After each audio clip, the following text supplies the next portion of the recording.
Aujourd'hui, partageons la parole de Dieu avec le sermon intitulé « Suivez les instructions de la Bible ».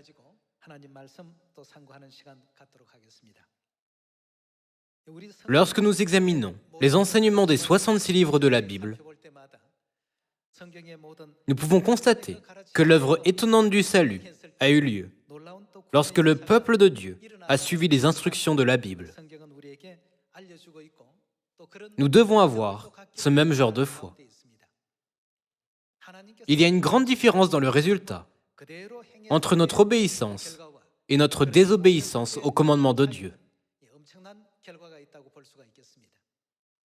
Aujourd'hui, étudions les sujets de l'obéissance et du nom nouveau de Dieu le Père, qui est venu sur la terre au temps du Saint-Esprit. Voyons 2 Rois, chapitre 5, verset 1. Naaman, chef de l'armée du roi de Syrie, jouissait de la faveur de son maître et d'une grande considération, car c'était par lui que l'Éternel avait délivré les Syriens. Mais cet homme fort et vaillant était lépreux. Le chef de l'armée de Syrie est ce que nous appellerions aujourd'hui un ministre de la Défense ou un général de haut rang. Bien qu'il soit un homme fort et vaillant, il souffrait de la lèpre. Verset 8.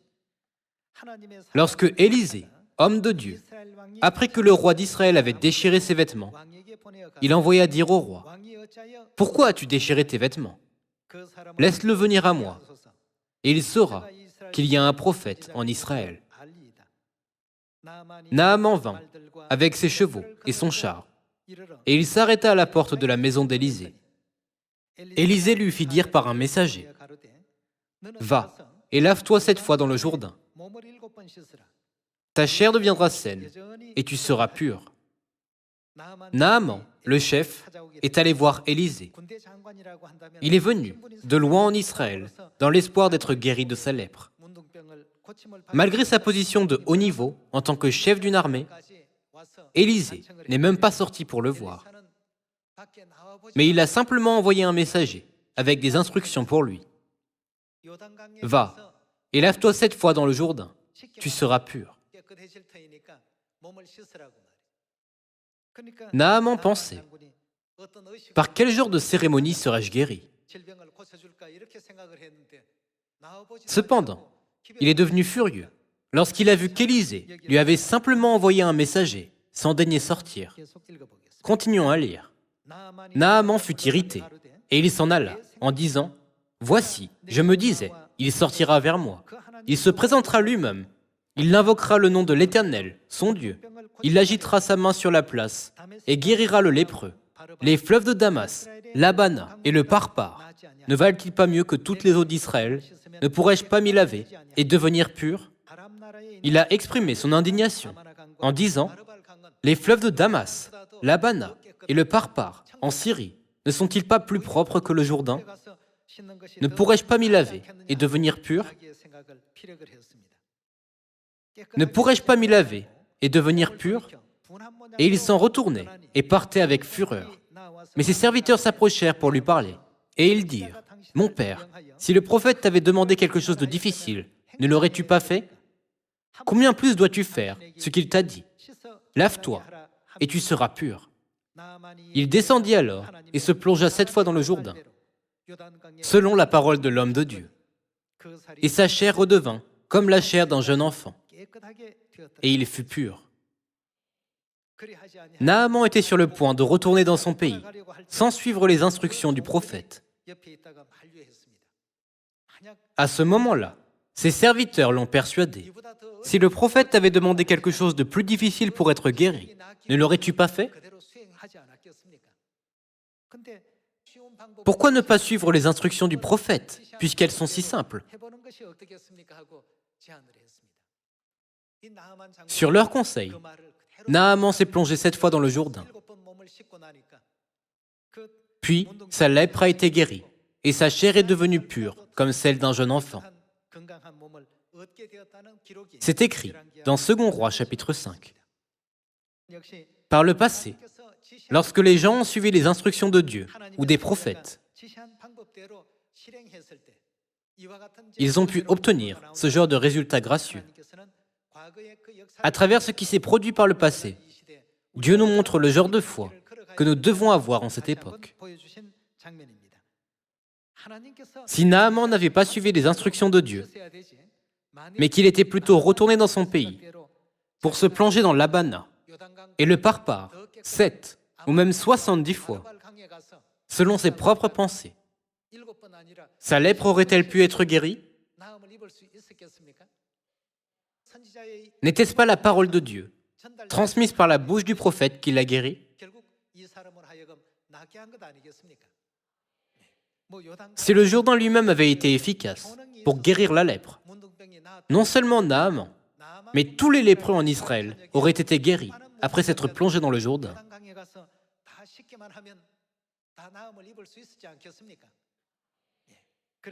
C'est pourquoi nous ne devons pas ajouter nos pensées aux paroles de la Bible.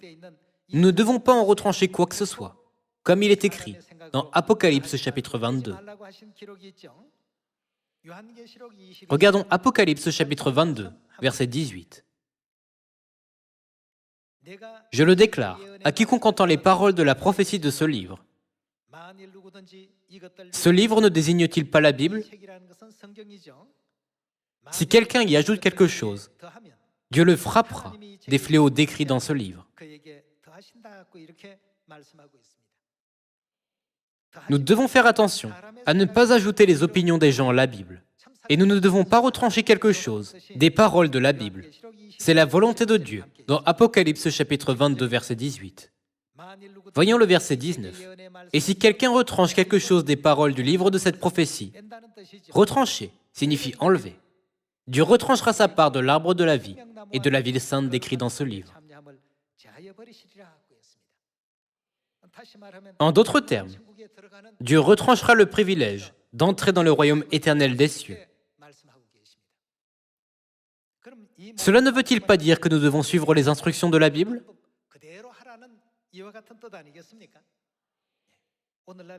Parfois, les gens disent « L'Église de Dieu chante des cantiques nouveaux. Et en plus, elle ne prie pas au nom de Jéhovah ou de Jésus, mais au nom nouveau, An Sahong. » Tout cela est très étrange. Ne serait-ce pas un grave problème si aucun de ces enseignements ne pouvait être trouvé dans la Bible? En revanche, si tous ces enseignements sont trouvés dans la Bible, toutes les églises qui ne les suivent pas ne seront-elles pas en grande difficulté? Ouvrons Ecclésiaste, chapitre 3, et vérifions toutes ces paroles une à une. Chapitre 3, verset 1. Il y a quoi pour tout? Un temps pour tout. Un temps pour toutes choses sous les cieux. Dieu a fixé un temps pour tout. Il en est de même pour notre vie. Tous les êtres vivants, qu'ils soient chiens, éphémères ou humains, ont leur propre durée de vie respective. Une personne peut-elle vivre plus longtemps, simplement en pensant « j'aimerais vivre 300 ans » Dieu a fixé une limite de temps pour tout. De la même manière, il y a un temps pour l'accomplissement de notre rédemption,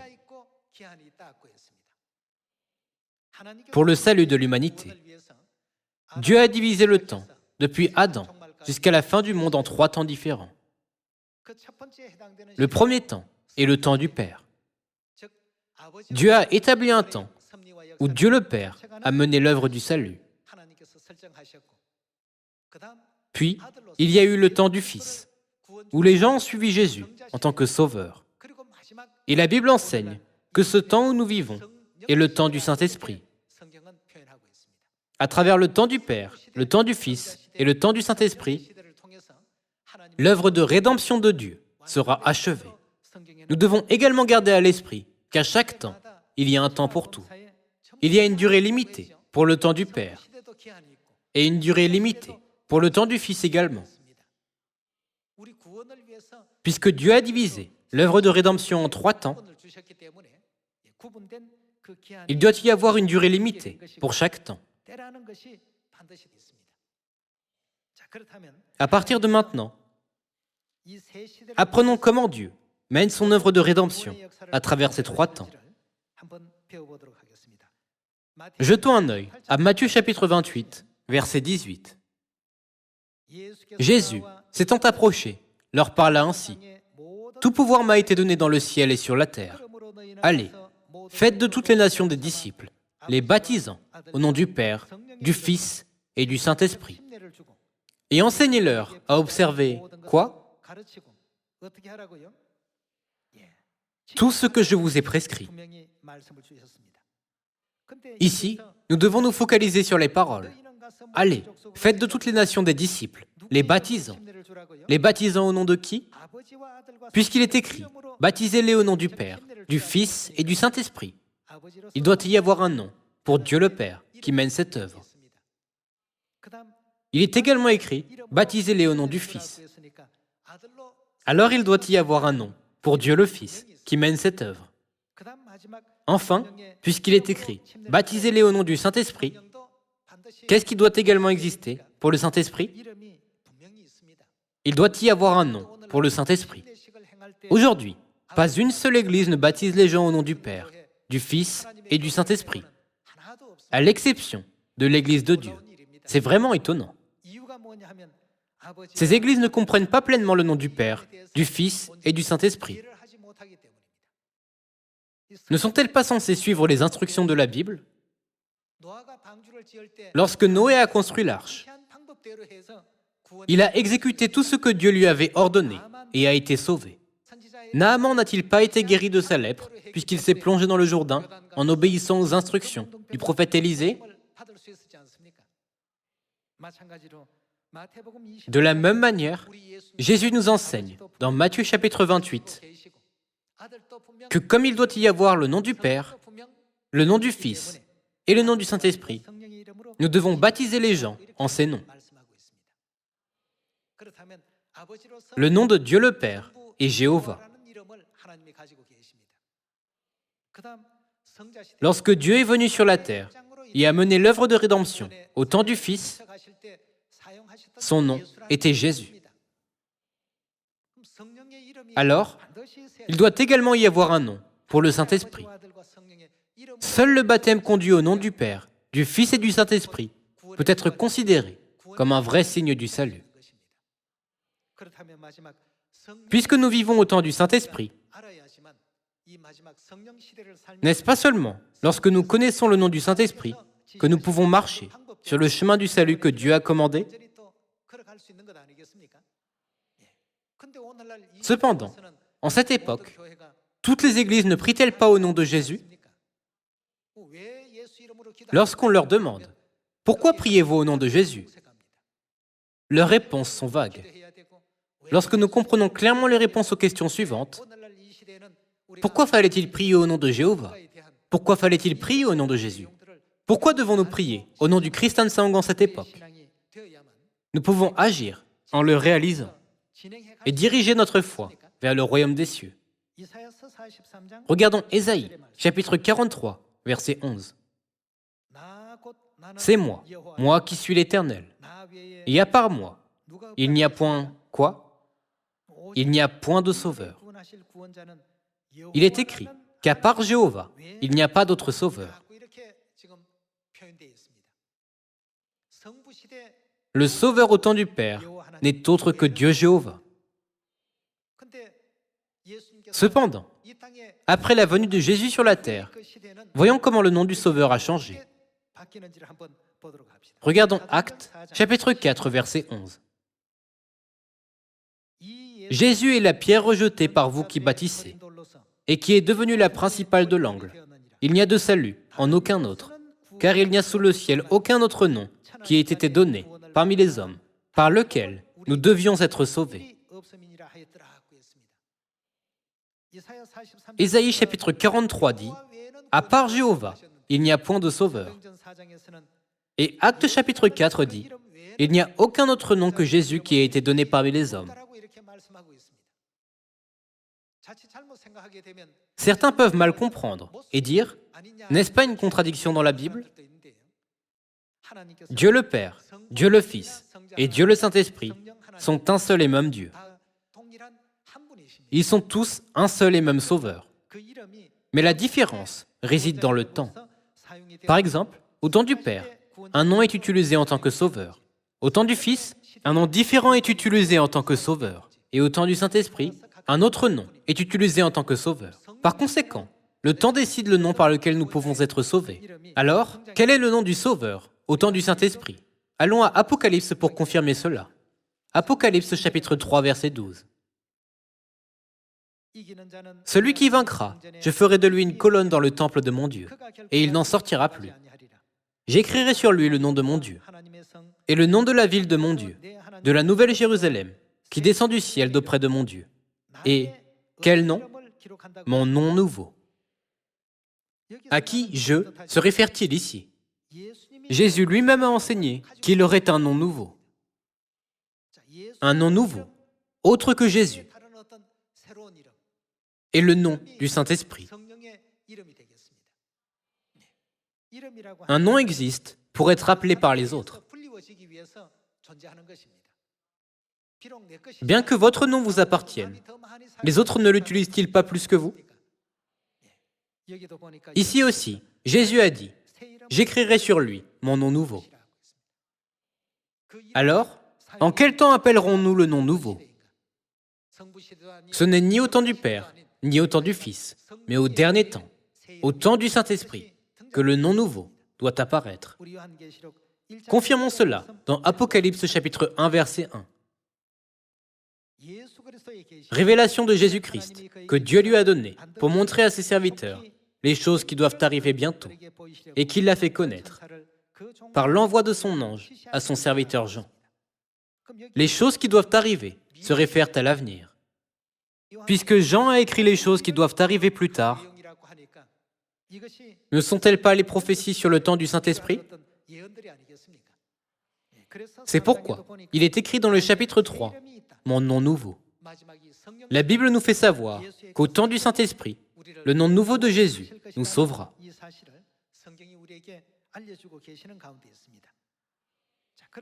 À chaque temps, examinons de qui le peuple de Dieu a été le témoin. Revenons à Ésaïe, chapitre 43. Ésaïe, chapitre 43, verset 10. Vous êtes mes témoins, dit l'Éternel, vous et mon serviteur que j'ai choisi, afin que vous le sachiez, que vous me croyiez et compreniez que c'est moi. Avant moi, il n'a point été formé de Dieu, et après moi, il n'y en aura point. Au temps du Père, les prophètes ont servi de témoins qui ont témoigné que Jéhovah était le Sauveur. De qui sont-ils devenus les témoins après la venue de Jésus? Actes chapitre 1, verset 6. Alors les apôtres réunis lui demandèrent, « Seigneur, est-ce en ce temps que tu rétabliras le royaume d'Israël ?» Il leur répondit, « Ce n'est pas à vous de connaître les temps ou les moments que le Père a fixés de sa propre autorité, mais vous recevrez une puissance, le Saint-Esprit survenant sur vous, et vous serez les témoins de qui? Mes témoins, à Jérusalem, dans toute la Judée, dans la Samarie et jusqu'aux extrémités de la terre. »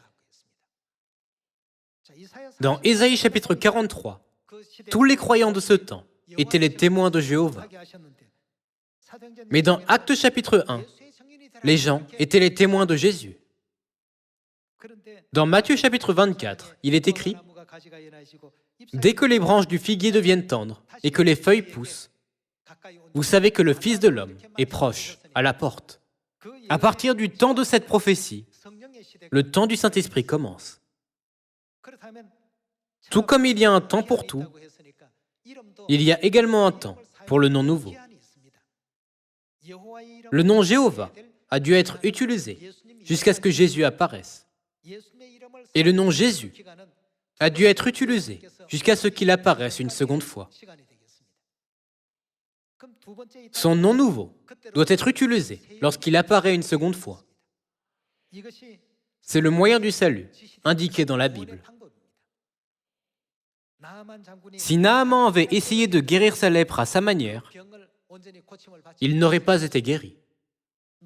Noé a été sauvé, tandis que tous les autres ont été détruits, car il a exécuté tout ce que Dieu lui avait ordonné avec obéissance. C'est par le nom de Jéhovah, au temps du Père, par le nom de Jésus, au temps du Fils, et par le nom nouveau de Jésus, au temps du Saint-Esprit, que l'œuvre parfaite de rédemption peut s'accomplir. Alors aujourd'hui, au nom de qui toutes les églises prient-elles? Elles prient toutes au nom de Jésus. Qu'en est-il d'Abraham, de Noé, d'Isaac, de Jacob, d'Élie et d'Élisée, qui vivaient avant la venue de Jésus sur la terre? Ont-ils prié au nom de Jésus, en disant « Prions au nom saint de Jésus » ? Non, ils ne l'ont pas fait. Pourquoi? En quel temps Abraham et Noé ont-ils vécu? Au temps du Père. Ils ont donc tous prié au nom de Jéhovah. Mais après la venue de Jésus sur la terre, le nom a changé et le peuple de Dieu a dit « Je prie au nom saint de Jésus ». Ils l'ont fait parce que leurs prières ne pouvaient être exaucées que lorsqu'ils ont prié au nom du Sauveur de leur temps respectif. Confirmons cela par la Bible. Jetons un œil au livre des Psaumes, chapitre 116, verset 4. Mais j'invoquais le nom de qui? Le nom de l'Éternel. Ô Éternel, sauve mon âme. Après l'apparition de Jésus, comment leur prière a-t-elle changé? Jean, chapitre 16, verset 24. Jusqu'à présent, vous n'avez rien demandé en mon nom. Cela veut dire, jusqu'à présent, vous n'avez pas prié au nom de Jésus. Qu'a-t-il dit après cela? Désormais, demandez et vous recevrez, afin que votre joie soit parfaite. Parce qu'il était sur le point d'enlever sa chair et de monter au ciel, il a dit, « Jusqu'à présent, vous n'avez pas prié en mon nom. Désormais, priez en mon nom. » Jusqu'à ce que Jésus leur enseigne à prier de cette manière, tous les croyants priaient au nom de Jéhovah. Cependant, après l'ascension de Jésus, ils ont tous commencé à prier au nom de Jésus. Au temps du Père, ils ont prié au nom de Jéhovah. Et au temps du Fils, ils ont prié au nom de Jésus. Alors, au temps du Saint-Esprit, au nom de qui devons-nous prier? Il est clair que nous devons prier au nom nouveau. Selon la Bible, la Trinité signifie que Dieu le Père, Dieu le Fils et Dieu le Saint-Esprit sont un seul. Bien que Dieu joue trois rôles, depuis Adam jusqu'à la fin du monde, pour l'accomplissement de son œuvre de rédemption, tous les trois sont un seul et même Dieu. Nous avons déjà vu le témoignage biblique sur le Sauveur, qui devait venir au temps du Saint-Esprit. Comme il est écrit dans Ésaïe, « Voici, c'est notre Dieu, en qui nous avons confiance, et c'est lui qui nous sauve. Le Christ Han Sang Hong est celui qui est venu sur la terre en tant que Sauveur au temps du Saint-Esprit. » Le fait que nous appelons le nom nouveau de Jésus, signifie-t-il que nous ne croyons pas en Jésus? N'est-ce pas parce que nous croyons absolument en Jésus que nous avons reçu son nom nouveau lorsqu'il est apparu une seconde fois? Confirmons que Dieu ouvre le chemin du salut pour l'humanité. Avec le nom de Jéhovah au temps du Père, avec le nom de Jésus au temps du Fils et avec le nom du Christ Han Sang Hong au temps du Saint-Esprit. Au temps du Père, quel nom les gens ont-ils invoqué pour être sauvés? Regardons Joël, chapitre 2, verset 32. Alors, quiconque invoquera le nom de l'Éternel sera sauvé. Au temps du Père, ceux qui ont invoqué le nom de Jéhovah ont été sauvés. Le temps du Fils a continué jusqu'à ce que Jésus vienne sur la terre une seconde fois. Les gens pouvaient certainement être sauvés par le nom de Jésus jusque-là. Jetons un œil à l'Épître aux Romains, Chapitre 10, verset 9. Si tu confesses de ta bouche le Seigneur Jésus, et si tu crois dans ton cœur que Dieu l'a ressuscité des morts, tu seras comment? Tu seras sauvé. Quel temps est-ce? Nous venons de confirmer dans Joël chapitre 2 que ceux qui ont invoqué le nom de Jéhovah ont été sauvés. Ici cependant, ceux qui ont invoqué le nom de Jésus ont été sauvés. Peut-il y avoir une contradiction dans la Bible? Lorsque nous comprenons pleinement la limite de temps, nous pouvons obtenir les réponses exactes de la Bible. Comme vous pouvez le voir, la Bible explique clairement, si vous invoquez le nom de Jésus, vous serez sauvés. Lorsque le temps du Fils prend fin et que le temps du Saint-Esprit commence, quel nom devons-nous invoquer pour être sauvés? Nous ne pouvons pas être sauvés, à moins que nous n'invoquions le nom nouveau. Comme Matthieu chapitre 24 a prophétisé, dès que les branches du figuier deviennent tendres et que les feuilles poussent, vous savez que le Fils de l'homme est proche, à la porte. Cela permet à l'humanité de savoir quand Jésus doit apparaître sur la terre une seconde fois. Après ce temps, l'œuvre de rédemption de Dieu sera menée au nom du Saint-Esprit. Dès lors, vous ne pouvez plus être sauvés en invoquant le nom de Jéhovah ou de Jésus, car le temps pour le nom nouveau est arrivé. Lorsque vous invoquerez le nom nouveau, vous serez sauvés. C'est ce que Dieu a enseigné par la Bible. Priez au nom nouveau. Louez le nom nouveau. Au temps du Père, qui était le sujet de louange? C'était Dieu Jéhovah. Il est écrit dans le livre des psaumes, « L'Éternel est mon berger, je ne manquerai de rien ». Le but des louanges consiste à rendre louange, grâce, gloire et honneur au Sauveur de ce temps.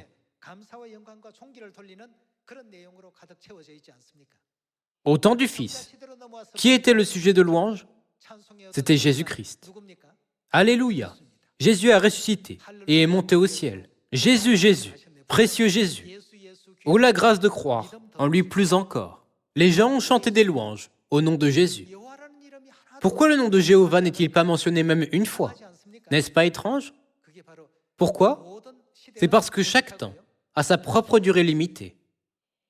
Il y a un temps pour le temps du Père et également un temps pour le temps du Fils.